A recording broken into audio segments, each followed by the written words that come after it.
Hey y'all, welcome back to my channel, Ariana Elise. Today we're going to take a deep dive into a topic that is near and dear to my heart. So let's get into it.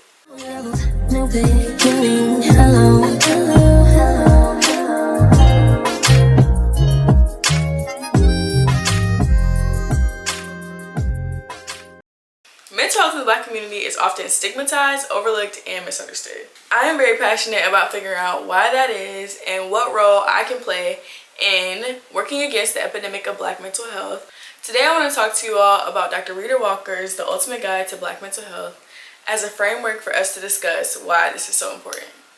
Dr. Rheeda Walker is a clinical psychologist and researcher. In this book, she offers a practical guide and informative insights on how to navigate mental health challenges while also addressing the unique experiences of Black people. I specifically chose this book because I feel like it really dialed in and simplified a lot of the complex topics related to Black mental health, and it directly reflects my passion as a psychology scholar. Okay, so let's break this down and get into some key takeaways. Throughout this book, Dr. Rheeda Walker discusses common mental health struggles within the Black community, how to be culturally competent as we work against our battles with mental health, and also what it looks like to build and have healthy resilience. The guide that she's created through her book is not just for individuals, and it's not even just for the Black community. I think the topics in this book could be beneficial for anyone who desires to reach their goals when it comes to health and wellness. This book is great for community, friends, and even family. When it comes to cultural context, it is important that we begin to hold ourselves accountable for the way that mental health is looked at within our community and the dangers that it causes each and every one of us as individuals, groups, and as a whole. The reality is that the culture of the Black household, that things stay within the household and whatever happens at home stays at home, can be a really dangerous rhetoric when it comes to healing. There's also just this warped idea that if you are willing to admit that you struggle with mental health, you're now labeled as off or crazy or, she's just different, as opposed to actually taking people's concerns seriously and looking out for one another in this way. Dr. Walker addresses the fact that because we are not willing to talk about overwhelming feelings, we often turn to vices and systems that are actually hurting us more than helping us in order to numb the actual pain we are feeling. One example she uses is how, due to the culture within our community of not speaking up about how we feel, a lot of us turn to substances as a numbing band-aid to keep us going, when in reality what we really need is for someone to take the time to get to know our mental struggles. She talks about how the trends we see in our culture of us turning up and the normalcy we have around substance abuse in our community is reflective of the state of our mental health overall. I'm not going to sit here and act like we're the only community that struggles with substance abuse, but I do want to shine a light on this because I know, as someone who's a part of the community, I've come across people and groups that promote overusage of alcohol, overusage of illegal substances, and and even the overusage of things that you may not even recognize, like caffeine or sugars. She also talks about how sometimes when we see a lack of care, or what she calls ambivalence towards life, that can also be a sign of suicidal ideation or passive suicidal ideation, and it's something that in our community we should take more seriously. When you think about the generational health crisis within our community, such as high blood pressure or heart disease or even some cancers, not to say that there isn't systems in place that promote this, but the reality is that we are in a place where we can recognize these things and try to work against it. I believe, and Rheeda Walker believes, that a lot of the reasons why we have not been able to combat this is because we have not attacked the mental war that's going on and creating these cycles for us. So she speaks to the fact that an ambivalence towards life or an indifference to live and thrive can also be a sign of passive suicidal ideation. And I think that is something that is hard to accept, and maybe it may also be difficult to hear. But I do think it shines a light on how we should be approaching these issues in our community that may look different than what the textbook tells us suicidal ideation looks like. A lot of the academia world is related in European realities. This takeaway has been a game changer for me, even in the few weeks since I started reading Rheeda Walker's book. Dr. Rheeda Walker's book, let me come correct. And it is psychological fortitude. First, let's define psychological fortitude. Psychological fortitude is the idea that we all have a different standard of what we are able to take in when it comes to psychological challenges. When we see people who are high-functioning depressed, for example, versus someone who may have gone through the same thing and cannot function at all in their depression, those are two different states of psychological fortitude. She gives a scale of 1 to 10. 1 being that, or 0, I think she even said like 0 to 10. So 0 would be that you have nothing left to give. You can't get up, you can't go shower, you don't even want to roll to the other side of the bed. Like, your psychological fortitude is at an absolute 0. And sometimes life will put us in that predicament. Then there's also a psychological fortitude of a 10. And a 10 means that you can take on anything headed your way. You're feeling really, really good about what's next. You're feeling good about what's been, and you're all the way there. The part of this that I found really interesting is she talks about how, because of intergenerational trauma, general cycles in society, and what African Americans and Black people generally have to deal with on a day-to-day basis, we naturally have a higher psychological fortitude out of survival. This is something that has just developed for us because of the realities of our world and what it means to really live as a melanated person, a melanated king or queen. Okay, my camera definitely died, but we are back. As I was saying, psychological fortitude can be very effective if you take the time to try to learn and understand and be intentional and cognizant of what your psychological fortitude is at after certain conversations, certain events, certain activities.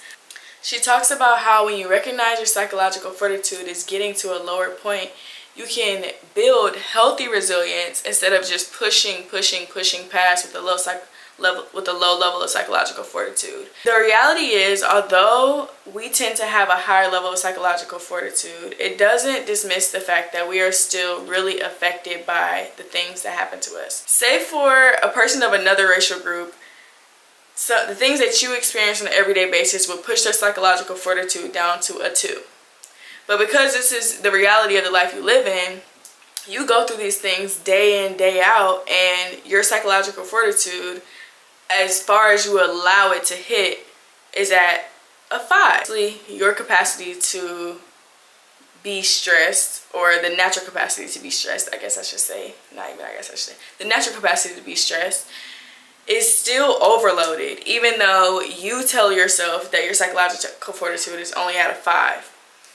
So we are going through things that will put the average person down to a psychological fortitude of 2, but because we are in a survival mode and we are conditioned to think and be a certain way, we already know we have to be 2 times better and things like that. Those type of rhetorics can push us past where our psychological fortitude is actually at. So some of the strategies she gives in her book for us to build resilience within that are things like community accountability, community support, spiritual practices. She really highlights how having a level of spiritual connectedness, no matter what that looks like for you, can do dividends on your psychological fortitude. Also, she talks about self-care, and I think a lot of times when people hear self-care, they immediately think about like masks and going to get your nails done and taking yourself out for a shopping spree, but that's just not the realities of self-care. Sometimes self-care looks like saying no to things that you really want to commit to and feel like you have an obligation to commit to, but because of your psychological fortitude, you simply shouldn't. Sometimes self-care looks like letting yourself cry. Sometimes self-care looks like having that hard conversation with your relative that disrespected you or made you feel like you were less than. And I think that as a community, we really need to develop a different attitude when it comes to what it looks like to really be resilient in a healthy way. And that's why it's important that we emphasize healthy resilience as opposed to just survival resilience. We want to have resilience to thrive, not just survive. Mental health advocacy is really important for everyone. And especially for people who are in older generations, it's really essential that we begin to advocate for these generations that are coming behind us, so that we can build a norm of addressing mental health disparities and mental health struggles. In the book, Dr. Walker talks a lot about how mental health advocacy can look like trying therapy 11 times until you get the therapist that works for you. It looks like not giving up on whatever resources you are able to have access to. She talks about the fact that we have to desire to be educated on these factors of health and wellness, because it does impact every other area of our lives. Your mental health affects your physical health, it affects your financial health, it affects your relational health, it affects every component of wealth and wellness that you could think of. So it's important that we take this seriously and begin to create a normal in our community, that this is something that we should prioritize, something that we should invest in. You should be investing the $25 a session for you to go to therapy, because you can invest $25 on them illegal substances. Too much. But I'm just saying though, like, I do feel like if we were to get to a point where we cared as much about taking care of our mental well-being as we do about having that dream car or having the Louis and the Gucci belts, we could go a long way in being able to have access to those things easier, but because we have the mental state to know how to accumulate and maintain our resources better. Along with the topic of mental health advocacy, she talks about the fact that a component of that is self-awareness. And what that looks like is being honest with ourselves about the things that we're struggling with, actually being willing to be transparent, open and honest with seeking help when we need it, because we're not capable of getting through all of this alone. We're not meant to, so we shouldn't try to strive to bury our secrets, bury our burdens. We have community and we have mental health professionals. Another large fact of the matter is just that nobody's going to advocate for us. Nobody outside of us is going to be able to understand the realities of our experience, unless they do an in-depth research and are very passionate about it. But most of the people who are going to help us is us when it comes to this.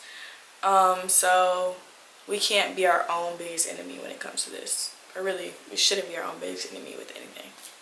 My personal thoughts on this book was that it was very informative. I really recommend people go check it out. I was able to listen to it for free-ish at Spotify Premium, and it's free on Spotify Premium. So you pay for premium, but you get the free book. And I really recommend people listen to it. You can listen to it while you cook your breakfast in the morning. I find myself doing that often. Or you can listen to it while you're driving.